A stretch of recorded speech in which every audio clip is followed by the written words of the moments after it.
जैसा कि हमने लास्ट एपिसोड में देखा था, ताइचू तोहाओ के बारे में पूछता है और जिंजिमामा बात को पलट देती है। नेक्स्ट एपिसोड में हमें दिखाया जाता है जिंजिमामा चेयुई के कमरे में आती है और उससे कल रात के बारे में पूछती है। चेयुई उन्हें साफ कह देती है कि आप जैसा सोच रही हो वैसा कुछ भी नहीं हुआ है। जिंजिमामा उसे कहती है, तुम ताइचू पर ध्यान दो, वो तोहाओ उसके पास कुछ नहीं है, वो एक गरीब लड़का है बस। वहीं दूसरी तरफ संजू के फादर की तबीयत कुछ ज़्यादा ही बिगड़ रही होती है। वो चेचिन से बोर्ड मीटिंग में जाने को कहते हैं और वहीं बोर्ड मेंबर के बीच बातें चलने लगती हैं। उन्हें अब तक यकीन हो गया था कि वो नहीं आएंगे। तभी डोर ओपन होता है। चेचिन आकर चेयर पर बैठ जाता है। वो कहता है, सर ने अपने बिहाफ पर मुझे यहाँ मीटिंग अटेंड करने को कहा है। जैसा कि आप सब जानते हो, संजू एक रिसर्च पर गया है, इसलिए वो ये मीटिंग अटेंड नहीं कर पाएगा। और यहाँ पर चेचिन सबके डाउट क्लियर कर देता है। चेचिन और यूई मीटिंग अटेंड करके फिर से हॉस्पिटल में आ जाते हैं। संजू के डैड चेचिन को बुलाते और उसका हाथ अपने हाथ पर रखकर कहते हैं, मुझे नहीं लगता कि मैं इस हेल्थ कंडीशन के साथ ज़्यादा समय तक रुक पाऊँगा। वो चेचिन से सब कुछ संभालने को कहते हैं और आखिर में वो चेचिन से सॉरी कहते हैं, जिसे सुनने के बाद चेचिन थोड़ा परेशान हो जाता है क्योंकि उसे ये समझ ही नहीं आता कि उन्होंने उसे सॉरी क्यों कहा। और चेचिन ये बात यूई से भी पूछता है। यूई कहती है, शायद उन्हें ऐसा लग रहा होगा कि उन्होंने तुम्हारी अच्छे से परवरिश नहीं की। और यहाँ दूसरी तरफ चेयुए काफ़ी बोर हो रही होती है। जब से उसके पैर में लगी है वो तो घर में स्टक हो गई है। तोहा उसे कहता है, अभी तुम्हारा पैर रिकवर नहीं हुआ है, क्या तुम फिर भी बाहर जाना चाहती हो? चेयुए कहती है, हाँ पर मैं चल नहीं सकती। और फिर क्या, तोहा बाहर चला जाता है और उसके लिए एक व्हील चेयर बनाता है। जब जिंजिमामा लौट कर आती हैं और उस व्हीलचेयर को देखती हैं तो वो तोहाओ पर काफ़ी भड़क जाती हैं। तोहाओ को कुछ समझ नहीं आता। चेयुए का भाई उसे कहता है, तुमने मम्मी का सबसे फेवरेट बेडशीट फाड़ दिया है।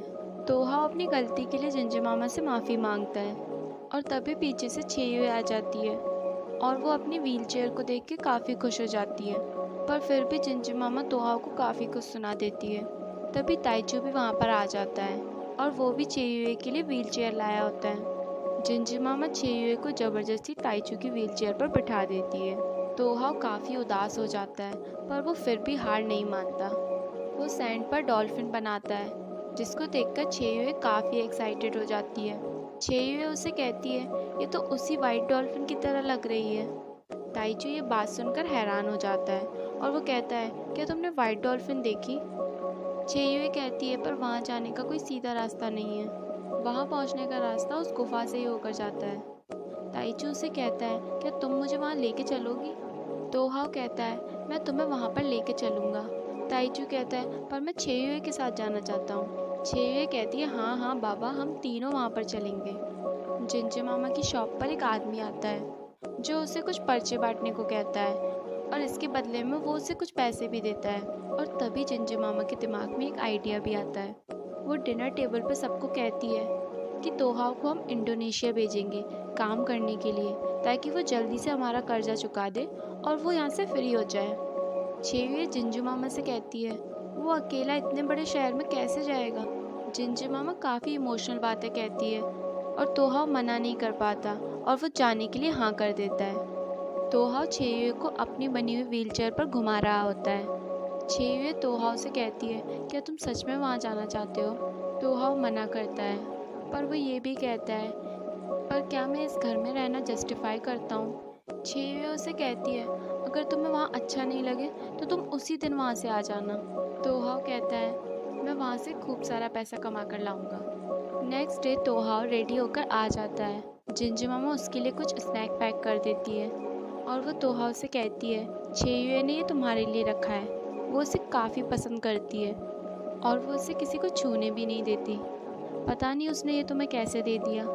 जब तोहाओ उस फ्रॉक को टच करता है तो वो देखता है कि उस फ्रॉक के पॉकेट में काफ़ी सारे पैसे होते हैं। वो स्माइल करता है और उन पैसों को उसी पॉकेट में डाल देता है और जाते जाते वो जिंजिमामा से कहता है, इस फ्रॉक की चेयुए को मुझसे ज़्यादा ज़रूरत है। और फिर क्या, वो वहाँ से चला जाता है। चेयुए लौट कर आती है और देखती है उसका फ्रॉक वहीं की वहीं रखा होता है।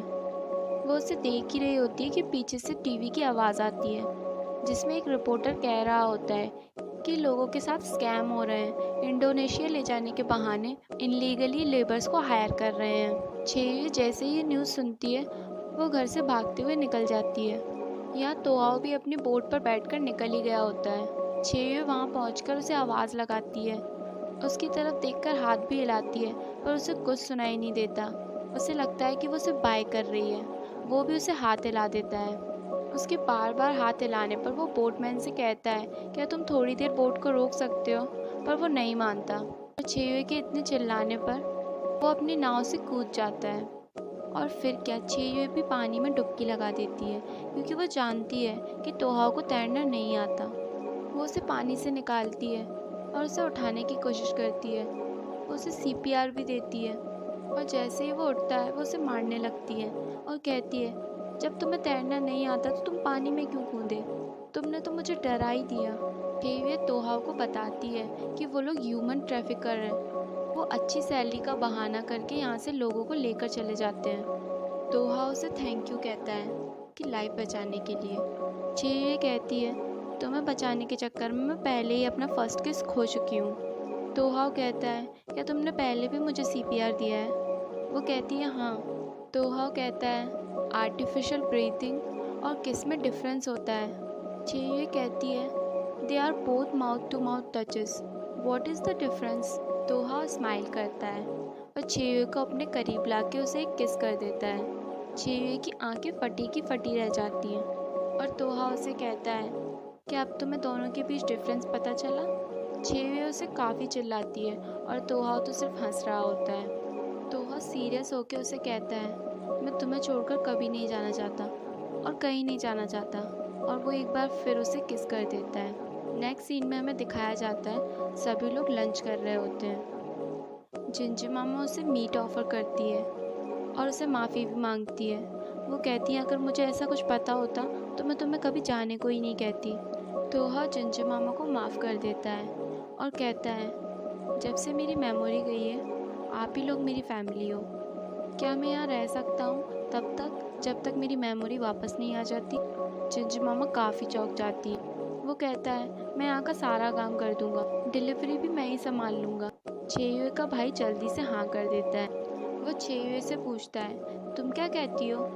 छेयुए वहाँ से उठकर चली जाती। तोहाओ भी उसके पीछे आता है। तुम यहाँ से जाओ, मैं तुम्हें देखकर खाना नहीं खा पा रही हूँ। वहाँ दूसरी ओर सनवेल में भी काफ़ी गर्मा गर्मी चल रही होती है। कुछ बोर्ड मेंबर बात बढ़ाने की कोशिश करते हैं और इसी के साथ ये एपिसोड यहीं पर ख़त्म हो जाता है।